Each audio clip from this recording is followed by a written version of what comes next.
Hi, this is Brian Van from Sport Bike Track here, sportbiketrackhere.com. Just like I promised, we're back for part 2 of our MX-1 2008 Alpinestars suit video review. Part 2, we're going to kind of cover this thing from the inside out. We're going to show you the things that you wouldn't normally see with a one-dimensional picture, which would be the armor and the different features that are included with this suit. We did make mention of the fact the 2008 version is coming with the pockets for the chest armor. It's kind of cool. Remember, this can be upgraded to their bionic stuff. Here's what comes in it. It's just basically a low to a medium density perforated foam. It's not a bad place to start, but realistically at the end of the day I think you can go a lot farther than this. And my man Nick is going to go ahead and throw me over the bionic stuff. We did another review yesterday with some of the other jackets and we had these out. We'll just leave them in here for now. It's a nice piece. It is, what the hell, we'll take it out of the package. This way we can give you a good look at it. This is what it's going to look like. We've got a hard exterior. It's still perforated, got some channels, so it'll still flow from air through there. It's not really going to make any difference on an MX-1 suit because there is no perforation in the upper torso. Nevertheless, it'll allow heat to escape from between your body and the protector and disperse throughout the suit a little bit. Back side of it has some energy absorbing foam. Not a bad piece. It's cool that you can make this upgrade. It's not very expensive.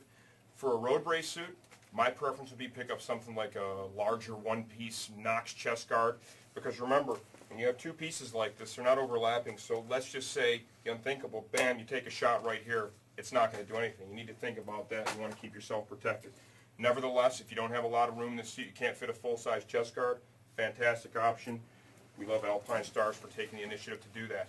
The pockets are very simple, easy to find, easy to make the change. The suit also comes with a standalone back protector. It does not have one sewn into the suit. This is the one that it comes with. All in all, not a bad piece. It'll serve to protect you. More than I would call this a back protector, I'd call it a spine guard. It would be effective at that, but it is a little bit narrow at the top, so you're going to miss, the outer areas like the shoulder blades. Let's show you, a piece here that we just absolutely love, Knox Contour. You can see the difference. Let's go one step further. Let's do a side-by-sider. I mean, Nick, does that kind of show the difference? That's a whole lot more back protector. Nevertheless, good quality piece, adds value to the suit. Good one there, Alpinestars for sure. Let's, if we can here too, let's just show you some of the other features this has.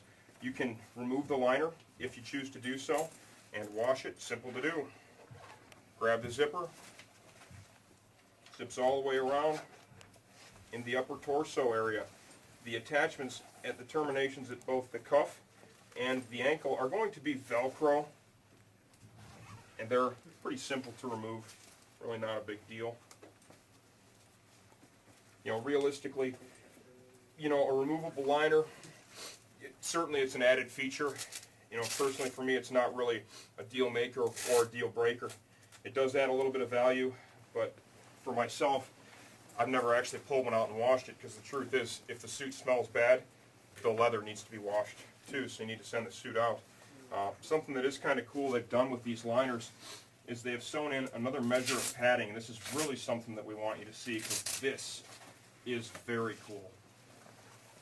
Makes the suit much more protective, and we give Alpinestars big props for making the effort to sew in this additional armor, because the reality is there are a lot of vulnerable points on our bodies, and when you hit the ground you want to be as protected as possible, and the additional steps they've taken by sewing these energy absorbing foam panels into the liner can make a heck of a difference, and let's show you those right now.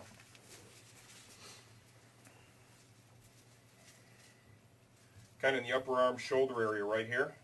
This is kind of a low density foam, but nevertheless it is going to serve to protect you, and it's critical when you put stuff in these areas, especially in the liner. It needs to be something like this. If it's too thick, if it's too bulky, it's not going to be comfortable, and if you're on the motorcycle and you're uncomfortable, it makes it hard to ride in a safe fashion as well. Let's come down to the legs, the hips. This is certainly a nice addition here. It's kind of made out of the same stuff, kind of a low to medium density energy absorbing foam. Very comfortable in the suit. You don't even really notice it's there. That is fantastic. Here is the liner in its entirety. It's quality piece for sure. They've done a nice job. If you do choose to pull this out and wash it, I would suggest gentle cycle or hand washing. Don't throw it in the dryer, hang it up, let it dry slowly on its own. Let's go from the inside out now. There's the inside of the suit, sans liner. Back of the suit, perforation here, perforation here. Big accordion stretch panel down here at the waist. That's so when you bend over, this panel can expand. When you stand back up, it can retract.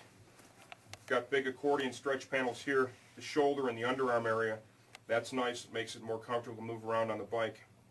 Kind of in your kidney-ish area here on your back, a couple of energy-absorbing panels sewn in. They're a little heavier density than what's sewn into the liner. That's on both sides.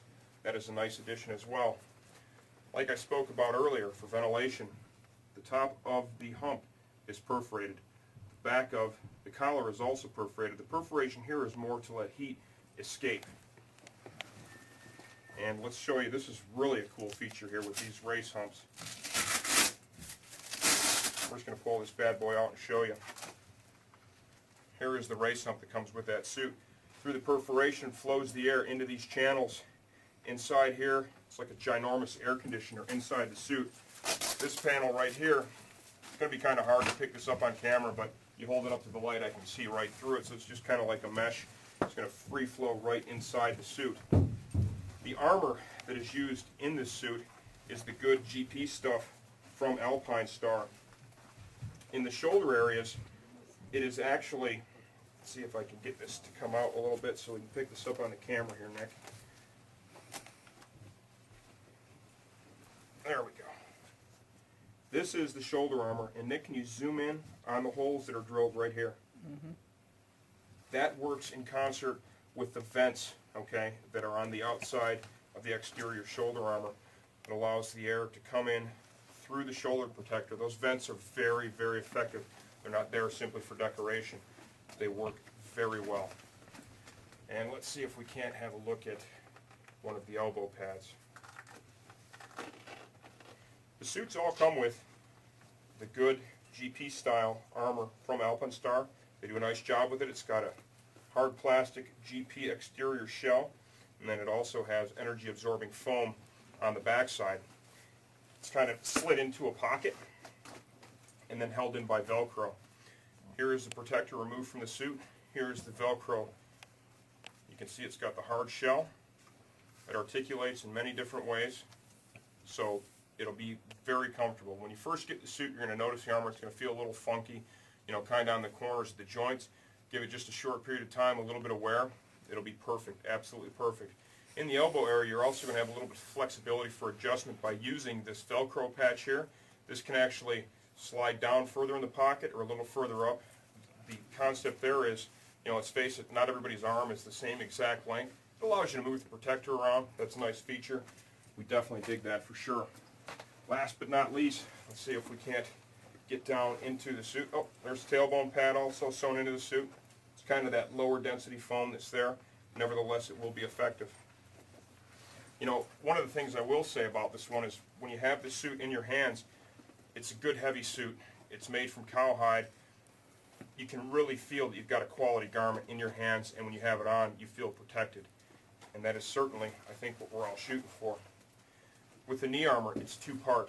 This is the upper knee cup, same outer GP shell. Some articulation to make it comfortable. It moves quite easily. Energy absorbing foam on the inside. Extending down from that knee cup, we're going to have the shin armor, okay? The knee cup actually goes into a pocket, kind of like the armor pocket that we spoke about in the elbow area. The shin armor is the same thing. Here it is. So you can see at the end of the day, essentially what you've come up with here. You've got a protector that's basically like this. That is probably about the biggest coverage we've seen in the industry for the lower leg. This is going way down the shin, covering the knee, quite a bit of range and mobility by having them separate pieces. At this point, they're the only manufacturer I know that's doing this in two pieces. We like the way that it works. It feels great. All the crash feedback we've had from these suits has been nothing short of stellar.